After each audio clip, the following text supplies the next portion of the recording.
ಆಕೆ ಕೌಟುಂಬಿಕ ಸಮಸ್ಯೆ ಅಂತ ಪೊಲೀಸ್ ಠಾಣೆಗೆ ದೂರು ನೀಡೋದಕ್ಕೆ ಬಂದಿದ್ಲು.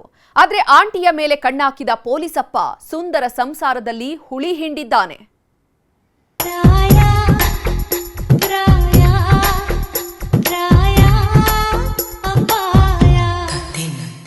ಮೋಹ ಅನ್ನೋದು ಮನೆ ಕೆಡಿಸಿದ್ರೆ ಕಾಮ ಅನ್ನೋದು ಸಂಸಾರವನ್ನೇ ಸರ್ವನಾಶ ಮಾಡುತ್ತೆ.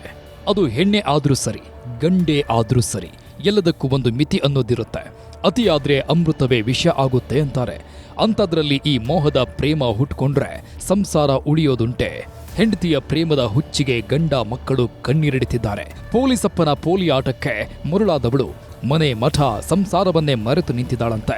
ಆಗಾಗ ಮನೆಗೆ ಬರೋ ನೆಂಟನನ್ನೇ ಅಪ್ಪ ಅನ್ನು ಅಂತ ಮಕ್ಕಳಿಗೆ ಚಿತ್ರಹಿಂಸೆ ಕೊಡ್ತಿದ್ದಾಳಂತೆ. ಹೆಂಡತಿಯ ನವರಂಗಿ ಆಟ ನೋಡಿ ನೋಡಿ ಸುಸ್ತಾಗಿ ಹೋದವ ನನಗೆ ನ್ಯಾಯ ಕೊಡಿಸಿ ಅಂತ ಕಣ್ಣೀರಿಡ್ತಿದ್ದಾನೆ.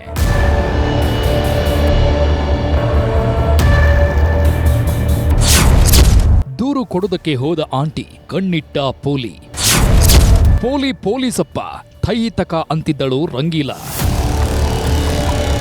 ಅಲೆಲೆಲೆಲೆ, ಅದೇನ್ ಪ್ರೀತಿ, ಅದೇನ್ ರೊಮ್ಯಾನ್ಸ್.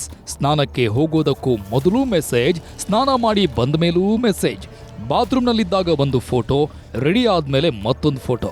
ಇವರ ರಂಗಬಿರಂಗಿ ಆಟ ಒಂದಾ ಎರಡ. ಆ ಕಡೆಯಿಂದ ಆಂಟಿ ಫೋಟೋ ಕಳಿಸ್ತಾ ಇದ್ದಂತೆ ಈ ಪೊಲೀಸಪ್ಪ ಪೊಲೀಸಪ್ಪ ಆಗೋಗ್ತಿದ್ದ. ಆಂಟಿಯ ಫೋಟೋ ಮೊಬೈಲ್ಗೆ ಬಂದು ಬೀಳ್ತಾ ಇದ್ದಂತೆ ನನಗೆ ಒಂಥರ ಆಗ್ತಾ ಇದೆ ಅಂತ ನುಲಿದಾಡೋದಕ್ಕೆ ಶುರು ಮಾಡ್ತಿದ್ದ. ಮುಖಕ್ಕೆ ಮುಖ ಇಟ್ಟು ಮುದ್ದಾಡೋದೇನು, ಹೆಗಲ ಮೇಲೆ ಕೈ ಹಾಕೊಂಡು ನುಲಿದಾಡೋದೇನು. ಗಂಡ ಮಕ್ಕಳನ್ನ ಮರೆತವಳು ಪೊಲೀಸಪ್ಪನ ಪಾಲಿನ ಪಂಚಾಮೃತ ಆಗೋಗಿದ್ಲು.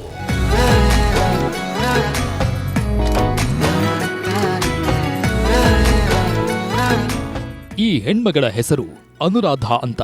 ವಿಜಯಪುರ ಜಿಲ್ಲೆಯ ಆಲಮೇಲ ನಿವಾಸಿ. 10 ವರ್ಷದ ಹಿಂದೆ ಭೀಮಾಶಂಕರ್ ಹೊಳ್ಕರ್ ಅನ್ನೋರನ್ನ ಮದುವೆಯಾಗಿದ್ದವಳಿಗೆ 2 ಮುದ್ದಾದ ಮಕ್ಕಳಿವೆ. ಮೊದಲೆಲ್ಲ ಗಂಡ ಹೆಂಡತಿ ಚೆನ್ನಾಗಿಯೇ ಇದ್ರು. ಆದರೆ ದಿನಗಳು ಕಳೀತಿದ್ದಂತೆ ಕೌಟುಂಬಿಕ ಸಮಸ್ಯೆ ಶುರುವಾಗಿತ್ತು. ಗಂಡನ ವಿರುದ್ಧ ಸಿಡಿದೆದ್ದ ಅನುರಾಧ ಪೊಲೀಸ್ ಠಾಣೆ ಮೆಟ್ಟಿಲೇರಿದ್ಲು. ಆಲಮೇಲ ಠಾಣೆಯಲ್ಲಿ ASI ಆಗಿದ್ದ ಮನೋಹರ ಕಂಚಿಗಾರ ಅನ್ನೋರ ಬಳಿ ದೂರು ಕೊಟ್ಟಿದ್ದು. ಇಲ್ಲಿಂದಲೇ ನೋಡಿ ಪೊಲೀಸಪ್ಪನಿಗೂ ಈ ಅನುರಾಧ ಆಂಟಿಗೂ ಸ್ನೇಹ ಬೆಸೆದುಕೊಂಡಿದ್ದು. ಹಾಯ್ ಬಾಯ್ ಅಂತ ಶುರುವಾದ ಸ್ನೇಹ ದಿನಗಳು ಕಳೀತಾ ಇದ್ದಂತೆ ಅಕ್ರಮ ಸಂಬಂಧಕ್ಕೆ ತಿರುಗಿತ್ತು ಅಂತ ಆರೋಪ ಮಾಡ್ತಿದ್ದಾರೆ. ಫೋನ್ ಮಾಡಿ ಧಮಕಿ ಹಾಕಿ ಎಲ್ಲನೂ ನನ್ನ ಹತ್ರ ದೋಚ್ಕೊಂಡ್ಬಿಟ್ಲು. ಮನೆ ತೊಗೊಂಡ್ಲು, ಮಕ್ಕಳು ತೊಗೊಂಡ್ಲು, ಎಲ್ಲನೂ ತೊಗೊಂಡ್ಲು. ಇನ್ನು ಎಲ್ಲ ಹೋಗ್ಲಿ ಬಿಡು ಅಂತ ನಾನು ಸುಮ್ಮನೆ ಇದ್ರೆ ನನ್ನ ಮ್ಯಾಗ ಒಂದ್ರ ಮ್ಯಾಗ ಒಂದು ಕೇಸ್ ಮಾಡಕತ್ತಾಳ. ಅದು ಮಾಗಡಿ ರೋಡ್ ಪೊಲೀಸ್ ಸ್ಟೇಷನ್ ಬೆಂಗಳೂರಲ್ಲಿ ಸುಳ್ಳು ಕೇಸ್ ದಾಖಲೆ ಮಾಡ್ಯಾಳ ನನ್ನ ಮೇಲೆ. ನಾನು ಹೊಡಿತೀನಿ ಬಡಿತೀನಿ ಅದೇಂತೂ ಹೇಳ್ತಾ ಇದ್ದಾಳೆ. ಮನೋಹರ್ ರಾಮಚಂದ್ರ ಕಂಚಗಾರ ಬಾಗೇವಾಡಿ PSI ಟೌನ್ದಲ್ಲಿ ಇದ್ದಾರೆ ರೀ, ಸಿವಿಲ್ ಆಗಿದ್ದಾರೆ ಅವರು. ಅವ್ರ ಜೊತೆ ಸಂಬಂಧ ಇಟ್ಕೊಂಡು ನಮ್ಗೆ ಈ ಥರ ಧಮಕಿ ಹಾಕ್ಲಕತ್ತಾಳ್ರಿ. ನೀ ಏನು ನನ್ನದೇನು ಆಗಲ್ಲ ಅನ್ನತ್ತ ಹೇಳ್ಯಾಳ್ರಿ. ನಾ ಎಲ್ಲರ ಹತ್ರನೂ ಹೋದೆ, ನನಗೆ ಎಲ್ಲಿಯೂ ನ್ಯಾಯ ಸಿಗಲಿಲ್ಲ. ಅನುರಾಧ ಹಾಗೂ ಪೊಲೀಸಪ್ಪನ ಕಣ್ಣಾಮುಚ್ಚಾಲೆ ಜೋರಾಗ್ತಾ ಇದ್ದಂತೆ ಗಂಡನಿಗೂ ವಿಷಯ ಗೊತ್ತಾಗಿತ್ತು. ಇಲ್ಲೇ ಇದ್ರೆ ನಮ್ಮ ಸಂಸಾರ ಸರ್ವನಾಶ ಆಗುತ್ತೆ ಅಂತ ಬೆಂಗಳೂರಿಗೆ ಹೋಗೋ ಪ್ಲಾನ್ ಮಾಡಿದ್ದಾರೆ. 2023ರಲ್ಲಿ ಊರಲ್ಲಿದ್ದ ಆಸ್ತಿಯನ್ನೆಲ್ಲ ಮಾರಾಟ ಮಾಡಿ ಬೆಂಗಳೂರಲ್ಲಿ ಮನೆಯೊಂದನ್ನ ಖರೀದಿ ಮಾಡಿದ್ರು. ನಂತರ ಬೆಂಗಳೂರಲ್ಲೇ ಇಡೀ ಕುಟುಂಬ ಸಂಸಾರ ಶುರು ಮಾಡಿತ್ತು. ಆದರೆ ಬೆಂಗಳೂರಿಗೆ ಬಂದ ಮೇಲೂ ಗಂಡ ಹೆಂಡತಿ ಜಗಳ ನಿಂತಿರಲಿಲ್ಲ. ಇಲ್ಲೂ ಪೊಲೀಸ್ ಠಾಣೆ ಮೆಟ್ಟಿಲಿರೋದಕ್ಕೆ ಶುರು ಮಾಡಿದ್ದಾಳೆ. ಯಾವಾಗ ಅನುರಾಧ ಹಾಗೂ ಪೊಲೀಸ್ ಅಧಿಕಾರಿಯ ಕಳ್ಳಾಟ ಜೋರಾಯಿತೋ ಬೈದು ಬುದ್ಧಿ ಹೇಳಿದ್ದಾರೆ. ಆದರೆ ಪತ್ನಿ ಅನಿಸಿಕೊಂಡವಳು ಗಂಡನ ಮಾತು ಕೇಳೋ ಸ್ಥಿತಿಯಲ್ಲಿ ಇರಲಿಲ್ಲ.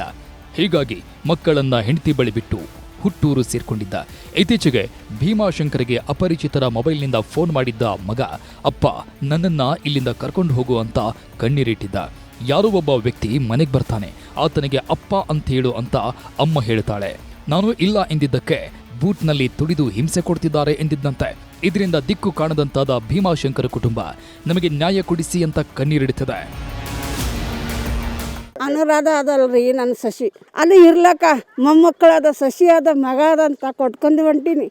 ಆ ಮನೆ ಗೂರದ ಆಸ್ತಿ ಮಾರಿ ಮನೆ ಕೊಟ್ಟೀನಿ ಅಂದ ಗಂಡಗ ಮಾಡ್ಕೊತೀನಿ. ಅದ ಮಾತಿಗೆ ಪೊಲೀಸ್ ಸ್ಟೇಷನ್ ತೋರಿಸ್ತಾಳ. ಆನೆ ಸಂಬಂಧ ಇಟ್ಕೊಂಡು ಅಂದಾಗ ನನ್ನ ಸುದ್ದಿ ತಟ್ಟಿತ್ತು. ನಾನು ನೋಡಿ 2 ತಿಂಗಳ ತನಕ ಊಟ ಮಾಡಿಲ್ಲ ನಾನು. ಅದು ಸಲಗ ನಮ್ಗೆ ಭಾಳ ಟಾರ್ಚರ್ ಆಗ್ಯದ. ನನಗೆ ಏನಿಲ್ಲ ನ್ಯಾಯ ಕೊಡಿಸ್ರಿ, ಎಲ್ಲಿ ಹೋದ್ರೂ ನ್ಯಾಯ ಸಿಕ್ಕಿಲ್ಲ. ಪೊಲೀಸ್ ಅಧಿಕಾರಿ ಹಾಗೂ ತನ್ನ ಪತ್ನಿಯ ಅಕ್ರಮ ಸಂಬಂಧದ ಬಗ್ಗೆ ಭೀಮಾಶಂಕರ್ ಹಿರಿಯ ಅಧಿಕಾರಿಗೆ ಮಾಹಿತಿ ನೀಡಿದ್ದಾರೆ. ಹೀಗಾಗಿ ಮುಂದೆ ಯಾವ ಕ್ರಮ ಕೈಗೊಳ್ಳುತ್ತಾರೆ ಕಾದು ನೋಡಬೇಕು.